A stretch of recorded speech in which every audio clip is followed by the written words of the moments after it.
Bem-vindo a mais um vídeo do canal Mestre da Riqueza, diretamente de Osaka, no Japão. É isso aí, tô de férias, né? Você percebeu que o visual tem nada a ver com o nosso estúdio lá do canal Mestre da Riqueza? Eu tô no meu quarto aqui, tá certo? Tô no Japão. Não consegui um lugar especial para vocês, à altura de vocês, peço desculpas, mas vocês não vão ficar sem conteúdo nas minhas férias. Parei meu tempo aqui, né? Consegui uma luz, enfim, aqui para gravar um vídeo bem legal aqui para vocês. E nesse vídeo eu vou explicar para vocês o porquê que eu tô fora. Eu não invisto em ações da Petrobras, do Bradesco e da Klabin hoje. E aí muita gente vai falar, você é maluco, tem gente que ama o Bradesco, tem gente que ama a Petrobras, né? Até o próprio Luiz Barsi, que é um cara que eu admiro demais, ama a Klabin. Mas eu vou explicar os meus motivos pessoais do porquê eu tô fora, não invisto nessas três empresas. Tenho os meus motivos e se você investe ou estava interessado em investir, me escuta, fica até o final, porque pode ser que você mude de opinião. Lembrando que eu não faço recomendação de investimentos, tá certo? Você tem que estudar e seguir aí os seus princípios. Mas eu vou compartilhar com você os motivos que me fazem não querer investir nessas três empresas. Vamos começar aqui pelo Bradesco, que é um dos maiores bancos do mundo e, claro, também, né, que faz muito sucesso no Brasil. Os grandes bancos fazem o quê? Emprestam dinheiro a juros muito altos e essa é a principal fonte de renda dos grandes bancos. Mas o Bradesco andou derrapando e não foi pouco aí nos últimos anos. O que acontece? O Bradesco andou emprestando muito dinheiro, tá certo? Mas boa parte dessas pessoas não devolveram, não pagaram em dia o Bradesco. O Bradesco ficou com seu índice de inadimplência muito alto e derrapou. Outro ponto que me faz aí não gostar mais das ações do Bradesco, o que que é? Né? O Bradesco, ele ficou para trás na minha visão em relação, por exemplo, ao Banco Itaú. O Banco Itaú veio fazendo grandes aquisições, como a XP, como o Unibanco, como fintechs bem conhecidas, e aí, meus amigos, não tem jeito. A tecnologia também do Itaú ficou muito à frente do Bradesco. Sinto que o Itaú hoje é um banco mais tecnológico e o Bradesco ficou para trás quanto à sua tecnologia. E a gente sabe a importância de um banco estar hoje antenado com tecnologia, até porque os grandes bancos vêm enfrentando muita concorrência dos bancos digitais, como o Nubank, como o Banco Inter, dos bancos de investimento, como o BTG, como a própria XP, tá? Então eu acho que até mesmo o Banco do Brasil está à frente aí hoje do Banco Bradesco. A gente vê, inclusive, pelos resultados. Banco Itaú e Banco do Brasil lucraram muito mais aí do que o Banco Bradesco nos últimos resultados, tá? Vamos dar uma olhada aqui, eu trouxe algumas telas aqui do site Investidor 10 para que a gente possa fazer uma análise e eu te explicar melhor também o porquê eu acho que nós temos opções melhores hoje no setor bancário do que o próprio Bradesco. Então tá aí, olha lá, comparação de rentabilidade, né?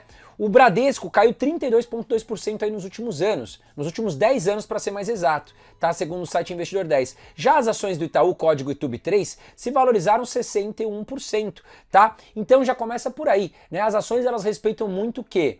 Né, o que está acontecendo com o banco? E a gente vê que nos últimos 10 anos o Bradesco vem derrapando, tá? Seguindo aqui, né, vamos dar uma olhada na evolução da receita agora. Olha lá, o Bradesco tem uma evolução de receita de 92% para 220 bilhões de reais. Já o Itaú, 145%, 317 bilhões de reais. Vamos seguir agora para a evolução do lucro. Olha lá, o Bradesco teve uma queda de 27,4% nos últimos 10 anos para 13,3 bilhões de reais. Já o Itaú, uma alta de 39% de 36 bilhões de reais. E é muito importante isso, porque um banco hoje, né, com as possibilidades que ele tem que seguir crescendo, principalmente quanto ao seu lucro, porque aí as ações vão seguir acompanhando.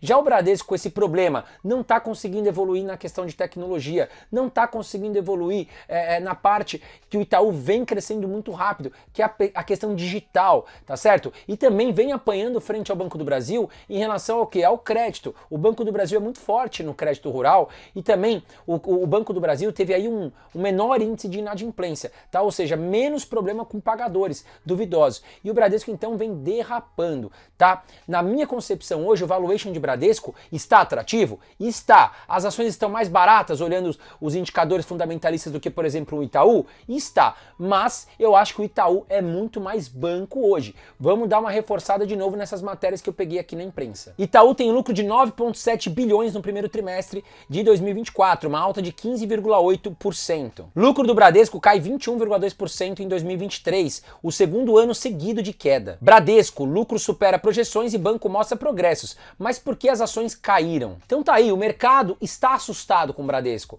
Ainda tem uma ideia, poxa, o Bradesco vai sair da lama? Vai melhorar? Eu não falo nem sair da lama, porque realmente o Bradesco deu lucro. Uma empresa que deu tanto lucro como o Bradesco, ela não tá na lama, tá? Mas a questão é que os seus concorrentes estão muito à frente. E eu quero ser sócio, né, de quem tá na ponta. Então considero que Itaú e Banco do Brasil hoje estão à frente do Banco Bradesco, por isso não me faz nem querer olhar nesse momento as ações do Banco Bradesco. E antes de falar aqui da Petrobras, no caso, por que eu tô fora, não invisto em Petrobras, tá certo? Já aproveita e aperta o botãozinho de curtir, tá aqui embaixo, parei minhas férias aqui, tô aqui no Japão, né, não deixei você sem conteúdo, tá certo? E se você também tá gostando desse conteúdo, aperta o botão de joinha que tá aqui embaixo que vai me ajudar muito. Vamos falar agora da Petrobras. Recentemente o presidente, o Lula, mandou mais um presidente da Petrobras embora, né? Quantos CEOs, quantos presidentes foram demitidos aí nos últimos anos de Petrobras? Foram vários, tá certo? Então o que acontece? Um líder de uma empresa precisa de tempo, é igual um técnico de futebol, ele demanda tempo para cuidar do seu time. Imagina um CEO de empresa, ele precisa de tempo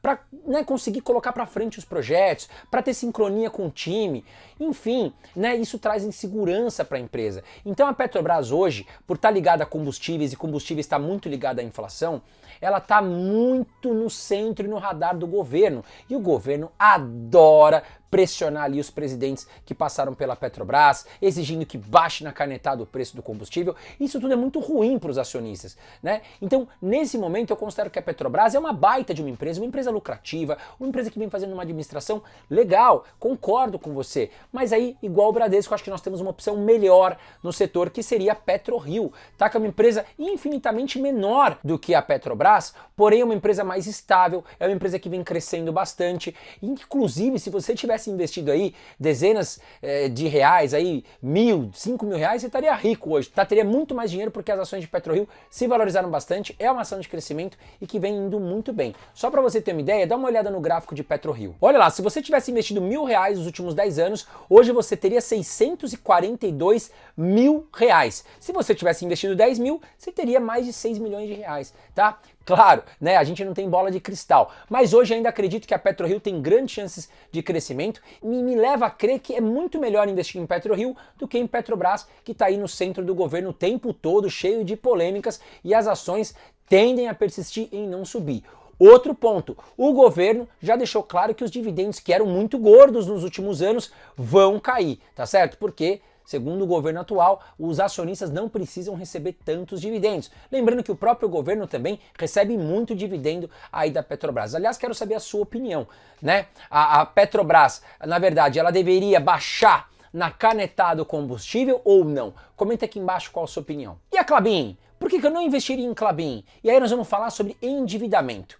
Bom, tem algumas questões que me fazem querer investir numa empresa. O primeiro ponto, com certeza, é o valuation, né? A empresa tem que ter um valuation atrativo. O segundo ponto é que uma empresa, ela tem que ter lucros crescentes de preferência e não ter prejuízos aí nos últimos 5 anos. Teve prejuízo, já entra ali no meu radar, né, para eu dar uma olhada o que aconteceu, e geralmente eu não faço investimentos em empresas que deram prejuízo nos últimos 5 anos. Mas o terceiro ponto muito importante é a questão do endividamento, tá? E a Klabin hoje, ela tá muito alavancada, ela tem dívidas altas, e isso me faz o quê? Ficar fora dos investimentos de Klabin. Vou te ensinar aqui 2 indicadores de endividamento muito importantes para quando a gente for analisar uma empresa. Vamos lá. Dívida líquida para patrimônio. Ela avalia a capacidade da empresa de cumprir suas obrigações financeiras.